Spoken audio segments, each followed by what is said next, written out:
పగటి వేషగాళ్ళు. బంగారం ధర లక్షల్లో ఉంటే ఇంత ఈజీగా వీళ్ళకి బంగారం ఎక్కడిది? ఎందుకు అంత బంగారం వాళ్ళకి ఎక్కడ దొరికింది? ఫేక్ బంగారంతో social media rate. Hello, welcome to viral news. Present తెలంగాణలో మోడల్స్, గోల్డ్ మ్యాన్స్, బిల్డప్ బాబాయిలు ఎక్కువైపోతున్నారు. దేశంలో అక్కడక్కడ నూటికో కోటికో ఒకళ్ళు ఇద్దరు ఉంటారు. కానీ మన హైదరాబాద్ లో మా దగ్గరే బంగారం ఉంది, మేరే బంగారం మనుషులని కొంతమంది పగటి వేషగాళ్ళు చలమని ఉన్నారు, ఎక్కువైపోయారని చెప్పాలి. అయితే ఈ మధ్యకాలంలో కొంతమంది ఒంటి నిండా బంగారం వెళ్ళి గోల్డ్ మ్యాన్ అని చెప్పుకుంటూ తిరుగుతున్నారు కదా. వాళ్ళ ఒంటి నిండా ఉన్న ఆ బంగారం చూసి ఆడవాళ్ళు కూడా తీసుకుంటున్నారట.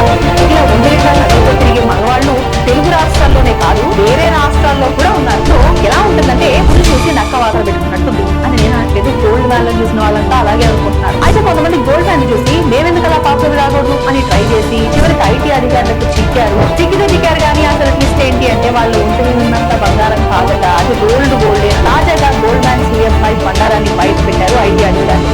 ఇప్పుడు సూర్యాభాయ్ని కస్టమ్స్ అధికారులు పట్టుకున్నారు. అతని ఒంటి మీద ఉన్న అసలు బంగారం కాదు అనే విషయాన్ని కూడా తేల్చేశారు. పూర్తిగా నకిలీది అని కూడా తెచ్చారు. ఈ విషయం ఇప్పుడు ఇంటర్నెట్ మొత్తం హల్చల్ చేస్తుంది, సెన్సేషన్ అయిపోయింది.